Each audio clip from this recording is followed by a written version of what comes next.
Good afternoon. My name is Don Kerr, and I'm an elector on the electorate of Higgins. And my question goes to the would-be Finance Minister. And I enjoy listening to community radio, and I enjoy listening and watching the community TV. Will the would-be Minister of Finance commit today, right here, to providing digital transmitters for community broadcasting?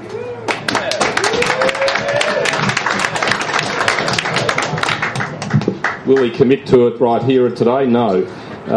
But I'm afraid that you can't have a government of the country running that way, folks. To start with, these decisions are inevitably collective. However, I would remind you that in the 2004 election campaign, I was Shadow Minister for Communications, and on behalf of Labor then, I did give a general commitment that we would ensure that the transition to digital, which has turned into a complete shambles right across the board, as I'm sure you're aware, would occur in a way that doesn't wipe out or unduly disadvantage the community sector. I'm sure that in a general sense that commitment still stands, but I can't give off the top of my head specific financial commitments. I wouldn't be fit to be Finance Minister if I did.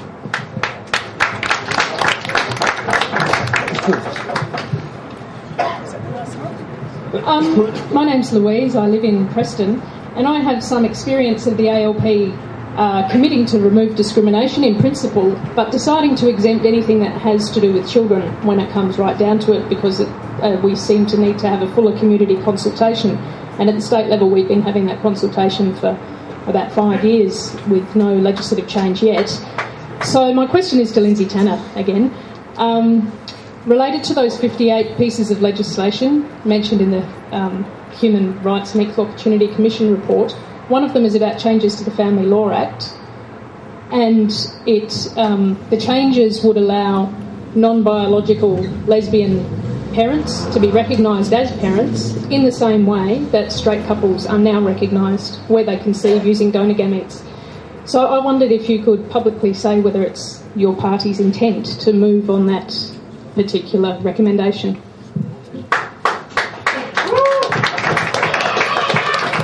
The general, I don't know enough about the detail of that specific thing to give a proper answer, but the general commitment is to remove all forms of discrimination in Commonwealth legislation. What I don't know about that particular one is whether that will formally require agreement by all of the states, because it is referred state powers that are in play there, because one of the great complications in this area, as I'm sure you know, is that most of the actual formal powers on these highly complex issues are at the state level. Lindsay, are you happy to undertake getting an answer back by Friday if we email it to you? Where have you gone? Yes. No, I'm happy to. If the lady would like to email to info@vgrl.org.au, we'll get an answer for you by Friday. Hello, over here as well.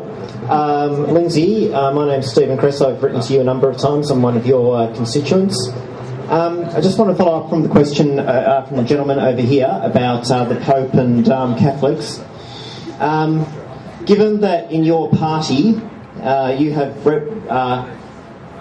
fundamentalist Catholic bigots such as Joe de Bruin and Jacinta Collins, who's number one on your Senate ticket, how can you guarantee that the Labor Party will ever be able to deliver equal rights?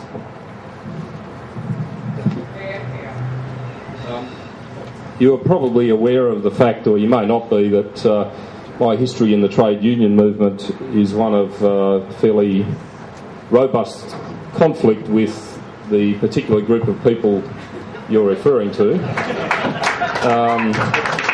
Probably most of you actually aren't aware because it's quite a long time ago. But frankly, I think it's absolutely unfair and uncalled for to call them fundamentalist bigots. I think that's wrong. And I don't think it advances your cause one bit to describe people in that regard, even though on these kind of issues I probably disagree with them as much as you do. Secondly, I'd say that they have an influence within the Labor Party. There's lots of other groups of people, lots of other sources of influence that play a substantial role, and you're entitled to judge us by the outcomes. In some cases you won't judge us kindly, fair enough.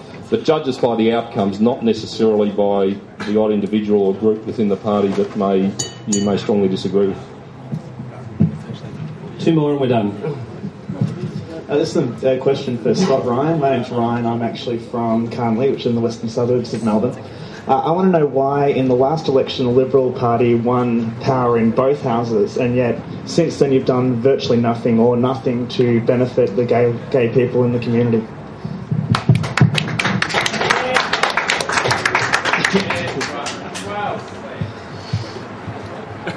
Well, I wouldn't... your characterisation there I wouldn't agree with. Everyone in the community has benefited from a strong economy. Now...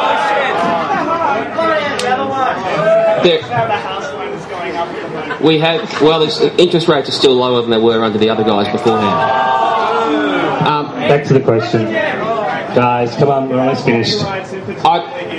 Well, in the document in front of you that's been handed out, you've got our detailed answers to all the questions, and I stand by those.